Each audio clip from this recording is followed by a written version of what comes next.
no matter what people say, no matter what these companies say, more specifically, their number one goal is to program.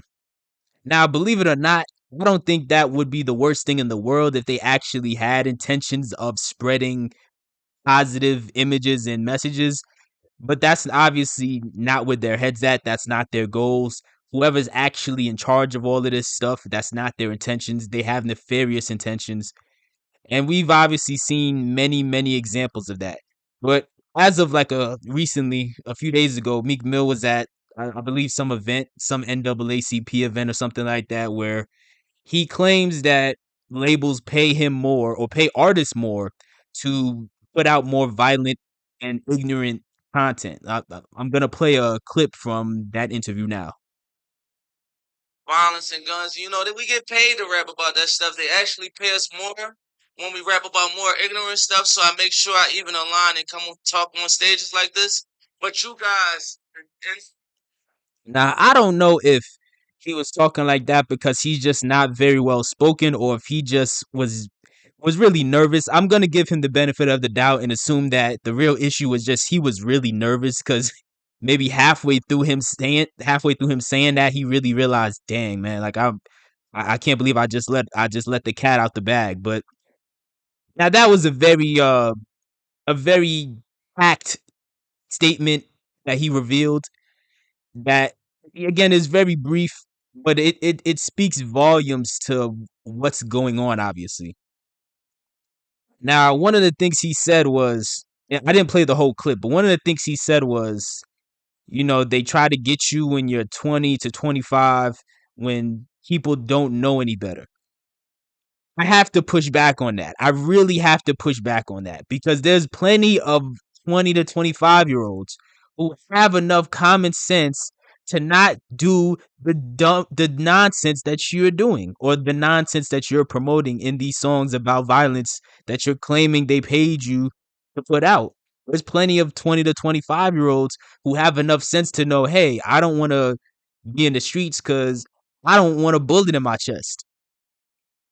So I really have a hard time believing, especially when you grew up in the social media day and age. Meek Mill was born in, I believe, 1987 or something like that. He said he's 36, so that's like 1987. That means he's old. He's still young enough to where during his late teen years and early 20s, he still had access not only to libraries, obviously, but to the internet. And not only to libraries and to the internet, but to the workforce. The fact of the matter is Meek Mill didn't want a job, unfortunately. And and I have to bring this up because when Meek Mill says they paid him or offered him more money to rap about violence and ignorant stuff, it exposes how little power he how much how little how he it exposes how he had such a little amount of power and exposed how small amount of excuse me, it also exposed the small amount of leverage that he had in the environment. A lot of these artists, a lot of these celebrities, regardless of genre, just a lot of these celebrities, they claim their bosses. Everybody loves to claim their bosses. Meek Mill, ironically, his breakout single was called "I'm a Boss." But at the end of the day, you can't be a boss when you're making slave decisions. At the end of the day, the real power in being a boss or working towards becoming a boss one day is putting yourself in a position where you have as much control over your environment as possible. You have leverage because when you have control over your environment and leverage, you get to you can make better decisions or you have the option to make better decisions because to be fair, sometimes when we're not at that point yet, we end up having to make desperate decisions like what Meek Mill made, obviously. Where he was coming out of North Philadelphia. He was coming out of North Philadelphia rapping about what he was rapping about. And instead of something more positive, instead of pivoting at a much earlier point into a more positive direction once he got rich or once he, got out of that neighborhood, he kept doubling down on that type of content like most mainstream rappers do. And it blows my mind because again, these are individuals, and I had to say they make slave decisions. I know that sounds like an exaggeration because they get paid well, but the point I'm trying to make is when you're in a position when you're making a very desperate decision that you know is gonna just completely destroy a certain environment or play a role in destroying a certain environment, but you did it anyway, simply because you would just desperately wanted to get out of that environment yourself. That doesn't sound like somebody who that doesn't sound like somebody who had true freedom in his life. And why did he not have true freedom in his life? Because in all likelihood, Meek Mill never worked a regular job. Shout out, the shout out to the all the artists who, as much as they may not like their day job, they still go out and do something that can bring them some sort of money in. Meek Mill, if you believe his raps, Meek Mill before he became a successful musician was just committing crimes all day. Not only is that not sustainable, it's not nearly as lucrative as a lot of these artists want to pretend like it is. Most of these people in the streets are making minimum wage money. I'll never forget when I was in trade school a couple years ago, there was a guy who was my classmate, and he was like selling, I think it was like weed and like maybe pill, no, I know it was at least weed and possibly pills on the side or whatever.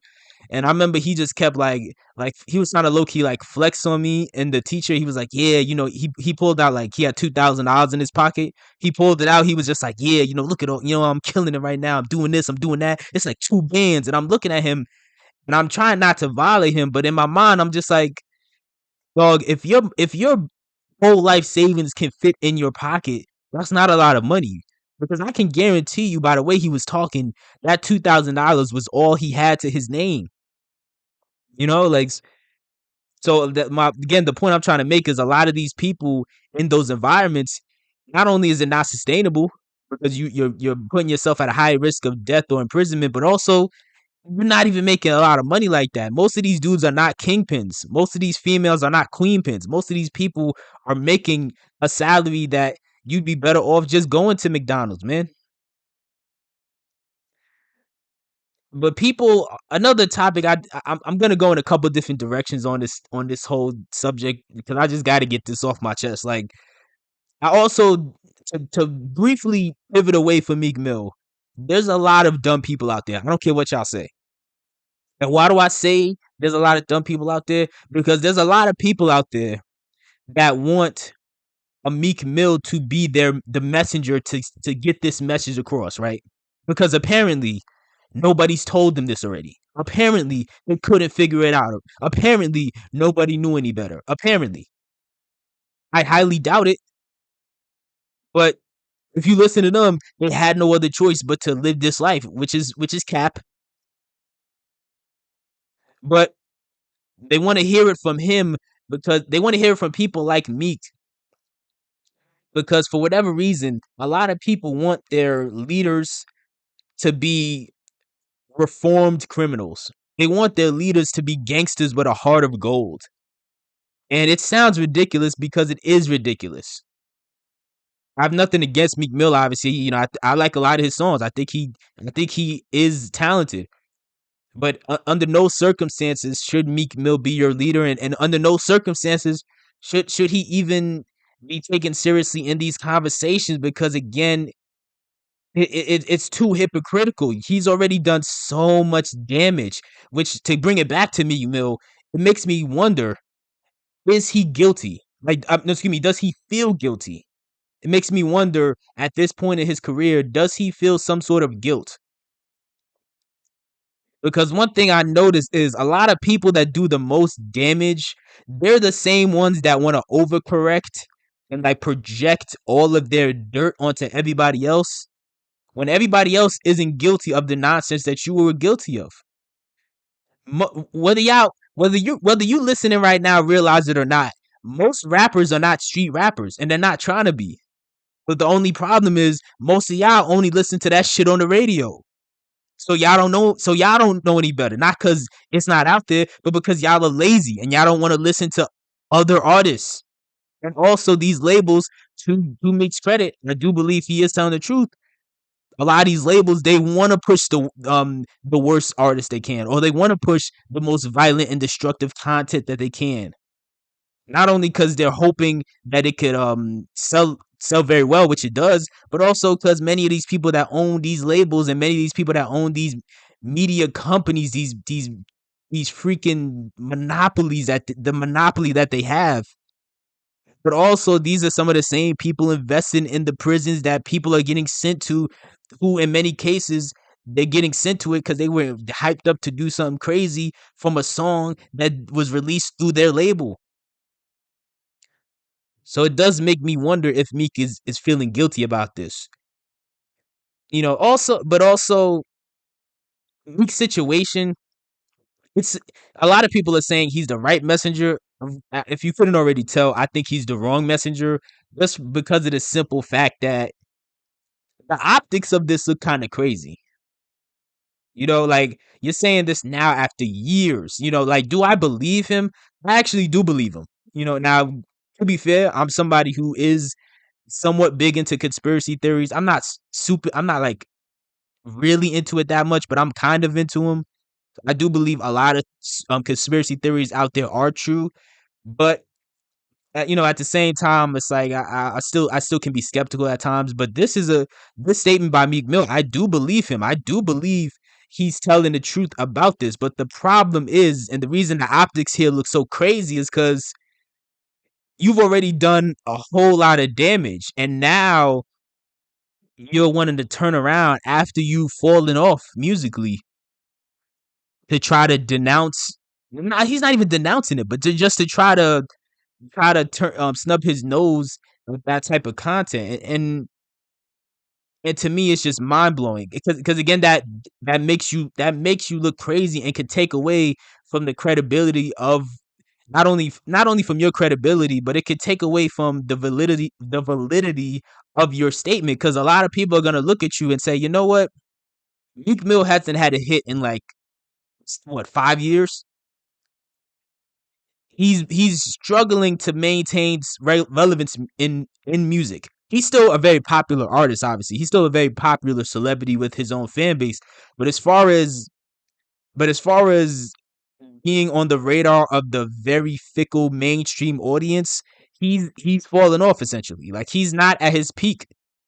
Like, Meek Mill's heyday was a decade ago. I was still in high school during Meek Mill's heyday. Meek Mill's heyday was 2011 to 2015. We're very far removed from that. We're more or less a decade removed from that time period. He hasn't put out hits in a minute, so a lot of mainstream fans, they're not checking for him as much as they used to. A lot of radio stations and other mainstream platforms, they're probably not playing him as much as they used to. He's probably not able to get the same amount of features and other, looks and opportunities that he used to. His label's probably not putting as much money into him like they used to. And now he's at a point where, well, the music's not really hitting as much as it used to, or not. I'm not gonna say it's not hitting, but it's not resonating with people as much as it used to. And now you want to come out about this? See, the message is, it's not gonna hit the same compared to if you would have said this 8 years ago, or 10 years ago, or 12 years ago, and if you had pivoted at an earlier point. Because now a lot of people, they're gonna just try to dismiss what he said, even though I believe him. A lot of people are gonna just dismiss what he said and not believe him, because they're gonna look at it and they're gonna say, hey, you know what? He's just a bitter, washed up artist who hasn't had a hit in like 5 years, and he's starting to get nervous, and he's trying to fight to remain relevant. That's what they're gonna say. And my whole thing is Meek gonna pivot into a more is he gonna pivot into a more positive direction? Of course not. Street rappers love doing the same exact thing, where they love pretending like they want to change their image and what they do and go into a more positive, uplifting image. And maybe they'll try to put out one or two songs that's like kind of positive and what would be considered conscious or whatever. But then guess what? That those songs don't sell well. They don't get any attention. And because they weren't genuinely trying to do that, those same people, they turn right back around and they go back to just making the same street music they were making before, the same music that he's claiming the label paid him extra to make. So my main question is he gonna turn around and renounce his entire catalog and no longer perform any of those songs, and is he gonna go that far if he's really trying to, change up or really trying to speak out against it? Of course not. But I don't know, man. I just think it's a weird situation and weird timing to want to come out now after you've benefited so much from it, to want to now say that you want to now come out and speak about this. I don't know. It seems odd. The timing seems odd, but I don't know. Let me know what your thoughts are on this in the comment section below.